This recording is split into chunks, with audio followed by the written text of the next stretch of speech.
Hello, welcome to the self learning platform by Dr. Sushma Singh. Today we start Unit 3 Salient Features of Modern Indian Political Thought. Let us first have introduction about the unit. This unit deals with the salient features of modern Indian political thought. This is not an easy exercise as there is no single body of thought that we can call Indian, nor is there a continuity of concerns across time, say between the early 19th century and the late 19th century. Taking a symptotic view of necessarily reduces the complexities and does not do full justice to minority or subordinate voices, relegating them further to the margins. You will do well to bear in mind that most of the modern Indian political and social thought is marked by the experience of the colonial encounter. It was within this universe that most of our thinkers, hailing from different communities and social groups, embarked on their intellectual political journey. As mentioned in the previous unit, the great intellectual question that most 19th century thinkers had posed before themselves was, how did a huge country like India become subjugated? If that was the question before the thinkers for the most of the 19th century, the question before those writing in the late 19th and 20th century was the question of freedom. How can we become free of the colonial rule? This was a more complicated question that might appear to you today because, as we saw in the last unit, there was no pre given entity whose freedom was being sought. So, for each set of thinkers, the we in the question above differed.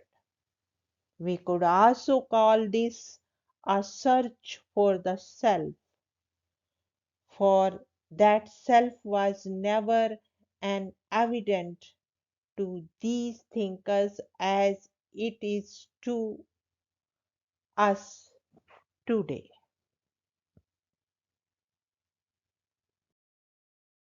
Now, the next topic is two phases of modern Indian thoughts. We can broadly divide modern Indian thought into two phases. The first phase was that of what had often been referred to as the phase of social reform. Thinkers of this phase, as we shall see, were more concerned with the internal regeneration of indigenous society, and because its first effective sense occurred in Bengal. It was often referred to as the Bengal Renaissance. Nationalist historians, of course, even started referring to it as the Indian Renaissance. But this will be an inaccurate description for reasons that we will see shortly. The second phase, more complex and textured in many ways, is the phase that we can designate as the nationalist phase. The concerns in this phase shift more decisively to questions of politics and power, and of freedom from colonial rule. It is important to remember that what we are calling the nationalist phase is merely a shorthand expression, for there were precisely in this period many more tendencies and currents that cannot simply be subsumed under the rubrics of nationalism. At the very least, there are important currents like Muslim and Dalit that mark the intellectual and political search for the self in this period. Before we go into the specific features of the thinkers of the two broad periods that we have outlined, it is necessary to make a few clarifications. Though most scholars have tended to see these as two distinct phases or periods, this way of looking at the history of modern Indian political thought can be quite problematic. These periodization can only be very broad and tentative ones, made for the purpose of convenience of study. On no account should they be rendered into fixed and hermetically sealed periods. In fact, we can move productively see them as two broad currents which do not necessarily follow one after the another. As we shall see, there are many social reform concerns that take on the different form and continue into the nationalist phase. In fact, the nationalist phase itself reveals two very distinct tendencies in the respect.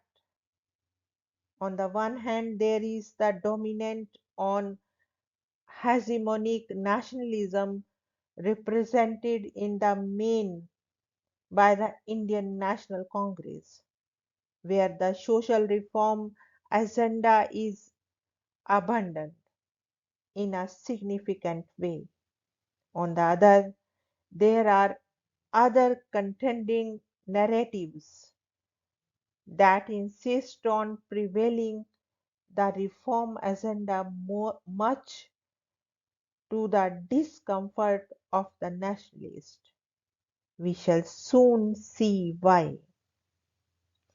We shall also have the occasion to note down that in this respect Gandhi remains almost the lone figure within this hegemonic nationalism who keeps trying to bring in the reform agendas into the nationalist movement.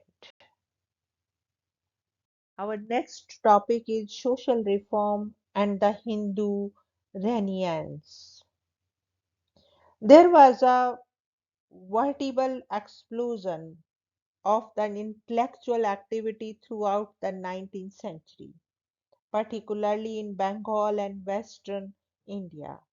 In Bengal, there was the Young Bengal movement, and publicists, thinkers, and social reformers like Rajaram Mohan Rai, Ishwar Chandra Vidyasagar, Keshu Chandra Sen, Michael Madhusudan Datta, Surendranath Banerjee, Swami Vivekanand, and such other personalities who embodied this effervescence. In Western India, there were reformers like Bal Shastri, Jambekar, Joy Roy, Govindarao Phule, Ramakrishna Gopal Bandhekar, Gopal Ganesh Agharkar, and Swami Dayanand Saraswati, whose activity was mainly in North India. Such other luminaries who directly addressed the question of internal regeneration of Indian society. They launched the most vigorous critique of their own society with the aim of bringing it out of its backwardness. As Raja Ram Mohan Rai put it, it was the thick clouds of superstition that hung all over the land, that is Bengal, that worried him most. As a consequence, he believed polygamy and infanticides were rampant, and the position of the Bengali woman was a tissue of ceaseless oppressions and miseries. Idolatry and priestcraft were often held responsible by thinkers like Dayanand Saraswati for the destruction of the yearning for knowledge. He believed that it was institutions such as these that had made Hindu fatalist and inert. The issues that dominated the concerns of the social reformers were primarily related to the status of women in Indian society. Sati, widow, remarriage, and the education of women were central issues raised by the reformers. In this end, they interpreted tradition, often offered ruthless critiques of traditional practices, and even lobbied support with the colonial government for enacting suitable legislation for banning some of the more obnoxious practices like sati. Needless to say, while the position of women was a matter of central concern, there was another equally important question, that of caste divisions and untouchability, that became the focus of critique of many of these reformers. However, you must bear in mind that their approach to caste was different from those of reformers like Jyotiba Phule and later Dr. Ambedkar. Unlike the latter, they did not seek the emancipation of the lower caste but their assimilation into the mainstream of Hindu society. Most of the reformers held not only that Hindu society had become degenerate, insulted, and deeply divided into hundreds of different communities and castes, but also it had become thereby incapable of forging any kind of common will. Hindu society therefore had to be reconstituted and reorganized into a single community. Swami Vivekananda or Dayanand Saraswati therefore sought to reorganize somewhat along the lines of the Christian church, as Ashish Nandi suggest. If Vivekananda was candid that no other society puts its foot on the neck of the wretched so mercilessly as does that of India.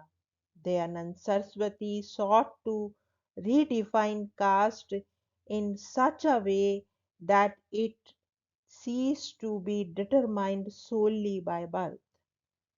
He sought to include the criteria of individual accomplishment in the determination of the caste status of an individual.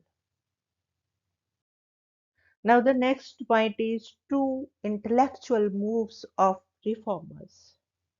There are two distinct moves made by the reformers that we must bear in mind. First, their critics draw very explicitly from the exposure to Western liberal ideas. To many of them, British power was the living proof of the validity and invincibility of these ideas. They were therefore open admirers of British rule. For instance, as Bal Shastri Jambeshkar saw it, a mere 60 or 70 years of British rule over Bengal had transformed it beyond recognition. He saw in the place of the violence, oppression, and misrule of the past a picture of security and freedom, where people were able to acquire a superior knowledge of the arts and science of Europe. Jambekar's statement is, in fact, fairly representative of the understanding of the early reformers with regard to British rule. It should be remembered that the first generation of reformist thinkers began their intellectual journey in the face of a dual challenge. On the one hand, there was the overwhelming presence of colonial rule that did not simply represent to them a foreign power, but also a modern and advanced society that had made breathtaking advances in the field of ideas of science and philosophy. To them, it embodied the exhilarating developments of science and modern ways of thinking that a country like India, which to most reformers was essentially Hindu, had to also adopt. If it was to emerge as a free and powerful country in the modern era. On the other hand, there was the continuous challenge thrown before the emerging indigenous intelligentsia by Christian missionaries who mounted a powerful critique of Hinduism and some of its most inhuman practices, like sati, female infanticide, and caste oppression, particularly the abominable practices of untouchability. Questions of widow remarriage and the education of women, therefore, were major issues of debate and contention. These formidable challenges required two simultaneous intellectual moves. First, an acknowledgement of the n- note that had set in Hindu society and a thorough going critic of it. For this purpose, they welcomed modern liberal ideas and philosophy with open arms. Second, as we saw in the last unit, they were equally anxious to retain a sense of their own self. Complete self negation could not be make a people great. So most of the reformers, drawing on contemporary Orientalist scholarship, claimed a great and ancient past. Even a convinced Anglophiles like Ram Mohan Roy, for instance, had the occasion to reply to the missionary critic that the world is indebted to our ancestors for the first dawn of knowledge which sprang up in the East, and that India had nothing to learn from the British with respect to science, literature, and religion. This way of Western knowledge and achievements and a simultaneous valorization of a hoary Indian past were a common features of the reformers of all shades, even though the specific emphasis on different aspects varied from thinkers to thinkers. For instance, Dayanand was not really influenced, as many others were, by Western thinkers and philosophers.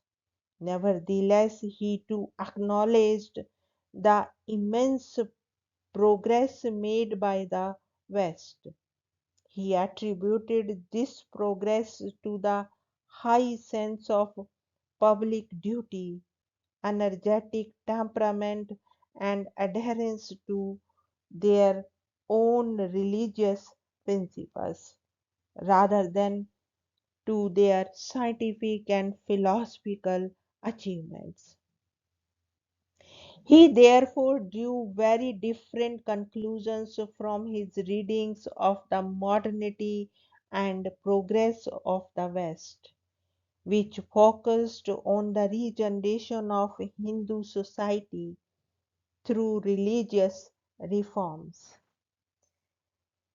There are reasons to believe that the early responses to British rule and the so called Renaissance were a distinctly Hindu phenomena. For various reasons that we cannot go into in this unit, it was within Hindu society that the first critical engagement with colonial modernity began. Other responses from communities like Muslim had their own distinct specificities and history, and we shall discuss them separately. However, we can identify two immediate reasons for this relatively early affirmance within Hindu society.